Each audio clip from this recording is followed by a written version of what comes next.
Hundreds of thousands of players are returning to the Trials of Osiris Pinnacle PvP activity as Bungie is introducing some top tier loot such as the Messenger and the Igneous Hammer, so I thought this would be a great time to give you guys my best tips for succeeding in Trials. Whether you're wanting to get that 3-win reward, improve your overall Trials performance, or go flawless and reach that coveted golden chest, these top 10 tips will undoubtedly help you improve in the game mode and increase your chances of achieving your goal. I've been playing Trials a decent amount lately and I've noticed a ton of fundamental mistakes that people are making, and this video will help you avoid those errors and learn some new techniques that will allow you to win much more often. The tips in this video are going to be slightly advanced so that this video will be applicable to both new players who've rarely set foot in Trials, but also helpful to experienced players who go flawless every weekend. I want to add that most of the footage in this video was captured live on Twitch, and you can catch me over there at twitch.tv/shadowdestiny. Starting off at number 10, we have kind of an umbrella term that I'm calling position coordination with your team. In Trials, you're going to want to be near enough to your teammates that you can team shoot with them and be ready to push a specific enemy at a moment's notice. However, especially in this ability-dominated meta, you really don't want to be directly on top of your teammates because then you risk getting completely destroyed by a stasis grenade or a super. You're also going to want to know what type of loadout your teammates are using so that you can strategically position yourself to play to their strengths as well as your own. For example, if your teammate is a sniper and you're using a shotgun, you might want to stay near but in front of your sniper so that you can help protect them from enemy shotguns, but also be ready to push if the sniper is able to get a pick. This also works well because if you win a primary or shotgun battle, your sniper will immediately be able to back you up and help secure the orb or even join in the primary gunfight. At number 9, we have a tip that will definitely help preserve your sanity, but also win you a ton of rounds at the same time. And the tip is bait enemy abilities. Since certain grenades and melee abilities are super strong right now, it's a good idea to bait out opponents' abilities at the start of a game or whenever you know your opponent has them charged up. If you push right up to a choke point or common lane but then immediately turn around and leave, you'll almost always bait out an enemy ability that they won't be able to use against you later. You can then push with your own abilities without having to worry about getting sucked in by a Duskfield or frozen by a glacier, and in this meta that gives you an absolutely massive advantage. Coming in at number 8, we have learn map callouts and make sure your teammates know them as well. It doesn't matter what you call a certain location of the map, but your teammates better be calling it the same thing.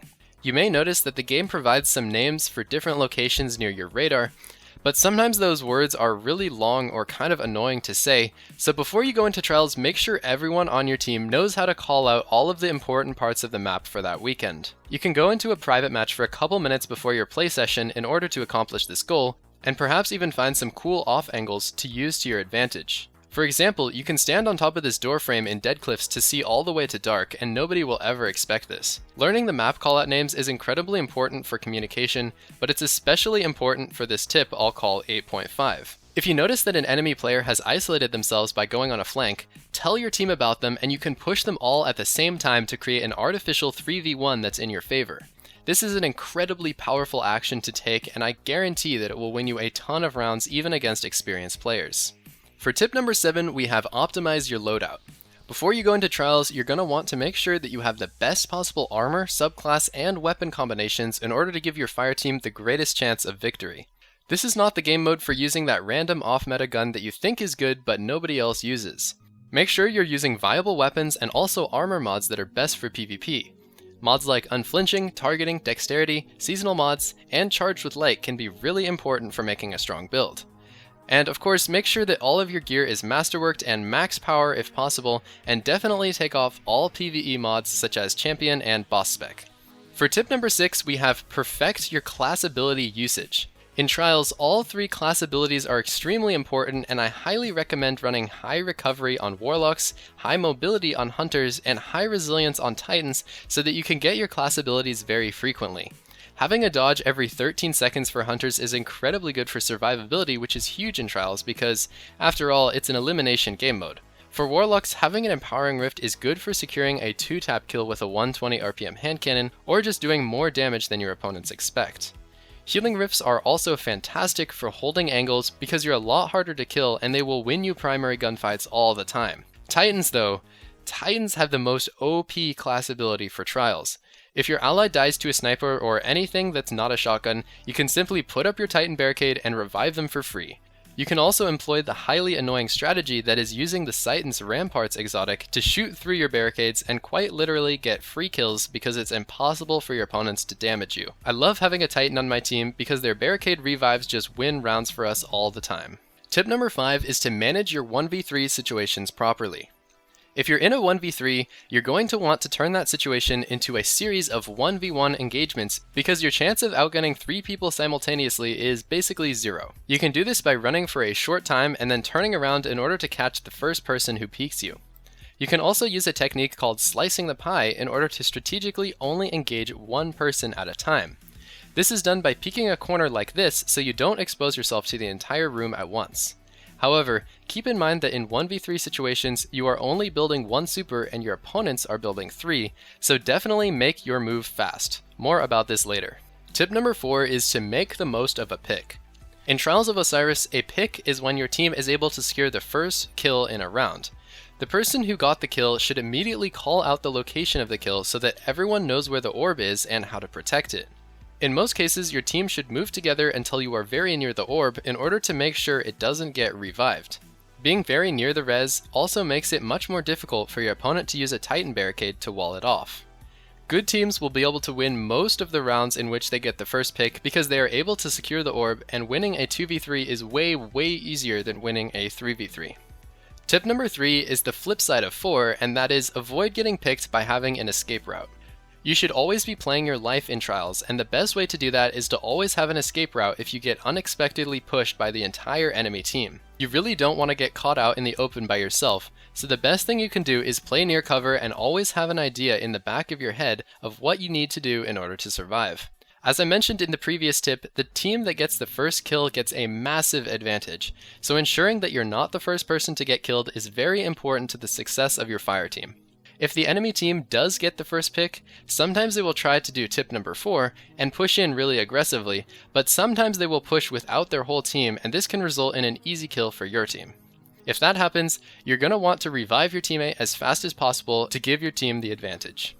Tip number 2 takes a bit of strategy and thought on your part, and it is learn your opponent's tendencies and adapt your gameplay if needed. One of the most valuable skills a player can have is rapid pattern recognition. If you go against a team and observe that they push a particular location super fast with only their shotguns out, you can learn to predict their movement and get a huge advantage over them. This tip can also really help with comebacks. If your team is 2 or 3 rounds behind, what you're doing probably isn't working. It's really important to be able to see how the enemy team is outplaying you and then adapt your own strategy to counter your opponent. Yesterday I was on my flawless game and my team was losing 3-0 because we pushed inside on Exodus Blue and we got destroyed by 3 Behemoth Titans spamming their abilities and pushing us with shotguns. We changed up our strategy and started playing outside with our primaries, and we won the game and went to the lighthouse. This can help you really turn a game around and make a huge comeback, or simply just outplay your opponents even more if you're already winning. And finally, tip number 1 is only use stasis. In all seriousness, stasis is incredibly strong right now and you should probably be using it, but I think that's a super lame tip to give, so here's a legitimate one. My number 1 tip for winning more games in Trials is to optimize your super usage strategy. There's a lot of important ideas packed into this tip, so allow me to explain by using some examples. If you're the first person to get your super in a game, you should definitely use it right away because if it's a close game, you'll probably get a second super before anyone else, and this will give your team a sizable advantage. Here's another important one. If you have 2 opponents down and it's a close game, tell everyone on your team to just sit on the orbs and not push the final player. You'll be building 3 supers while they're only building 1, and this will often just make the next couple of rounds completely free wins for your team.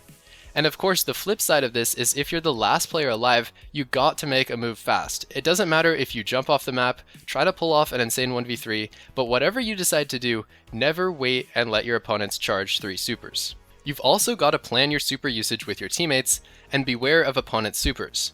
If there is a Thunder Crash Titan on your opponent's team, you probably don't want to be using your Spectral Blades while they still have it.